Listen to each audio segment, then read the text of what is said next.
ये लड़की अपने बॉयफ्रेंड को गरीब मजदूर समझकर सबके सामने थप्पड़ मार देती है, लेकिन उसे ये नहीं पता होता कि जिसे वो एक मामूली मजदूर समझ रही है वो उसी कंपनी की मालिक का इकलौता बेटा है। थप्पड़ मारने के बाद भी वो नहीं रुकती, उसकी गरीबी का मजाक उड़ाती है और उसे अपने भाई, माँ और नए बॉयफ्रेंड से भी पिटवाती है। लेकिन इतना सब होने के बाद भी जब उसका गुस्सा शांत नहीं होता तो वो खुद डंडा उठाकर उसे मारने आ जाती है। तभी वहाँ आ जाती है कंपनी की मालिक और अपने बेटे को जमीन पे पड़ा देखकर गुस्से में उस लड़की पर सीधा गोली चला देती है। तुम लोगों की हिम्मत कैसे हुई इसे चोट पहुंचाने की? ये औरत कौन है? ये लेडी कौन है? इसके पास गन कैसे है?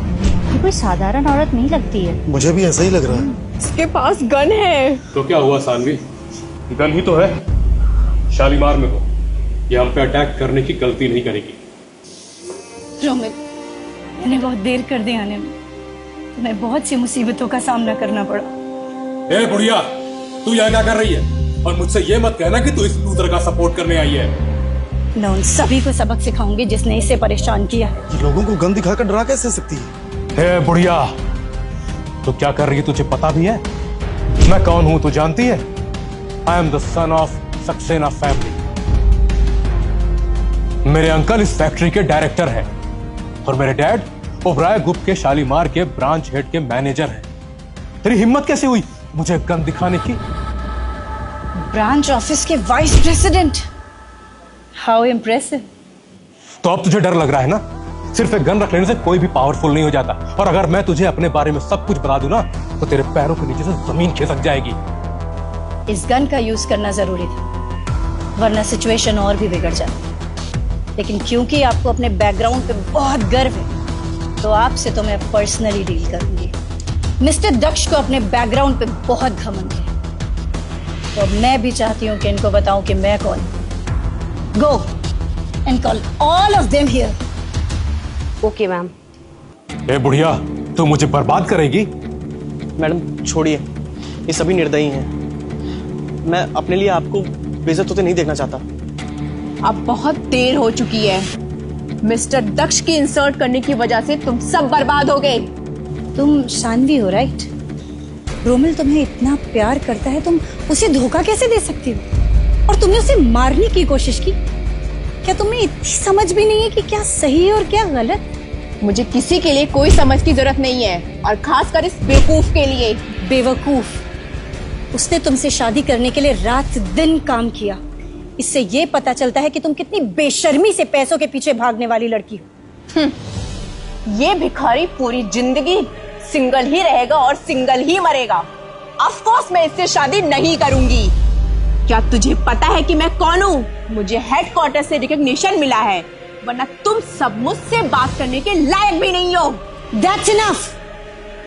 सभी को पता है कि ये पेटेंट डिजाइन तुम्हारा नहीं है। ये तुम्हें रोमिल ने अपना पेटेंट डिजाइन दिया था।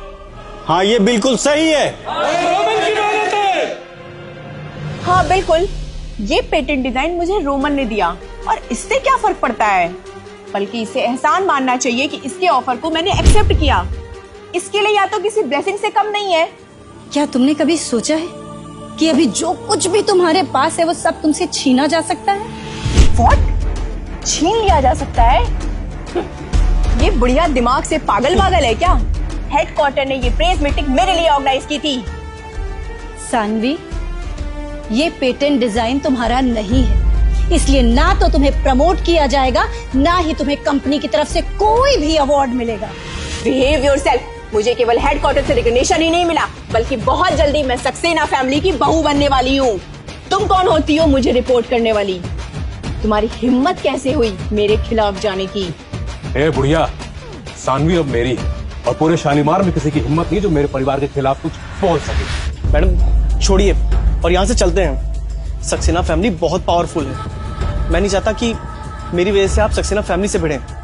और पेटेंट डिजाइन के लिए मैं हेडक्वार्टर को एक लेटर लिखकर सब कुछ एक्सप्लेन करूंगा और खुद को सही साबित करूंगा, चाहे कुछ भी हो जाए। तुझे अपनी जिंदगी से प्यार नहीं है क्या? आई वॉर्न यू, अगर तूने ऐसा कुछ भी किया तो I will kill you. Mister Daksh, अपनी जबान को लगाम दो। मैं तुझे बता दूं कि मेरे चाचा के अंडर में यहाँ 1000 से ज्यादा लेबर काम करते हैं और तू उन्हीं में से एक है। मैं तुझे अभी नौकरी से निकाल। मेरे पास कोई पैसा है और ना ही कोई कनेक्शन। तुमने अपनी सारी सेविंग्स मुझे दे दी थी। मुझे तो डर है अगर तुम्हें कंपनी से निकाल दिया गया तो तुम कहीं भूखे ना मर जाओ। वैसे मिस्टर दक्ष के सामने अगर घुटने टेक के माफी मांग लोगे तो शायद मैं तुम्हारे लिए कुछ कर सकती हूँ। शानवी, तुम्हें शर्मिंदगी महसूस नहीं होती? लेकिन जल्द ही तुम्हें अपने किए पे पछतावा होगा और तुम रोमिल से दया की भीख मांगोगी। क्या कहा तुमने? मेरी लेडी तुम हारे हुए लोगों से क्षमा की भीख मांगेगी? ये सिर्फ तभी होगा जब तुम मर जाओगी। मैं इसे तुम्हारी कब्र पर ले आऊंगा, तुम्हारी इच्छा पूरी कर। तू सेम गोज टू यू।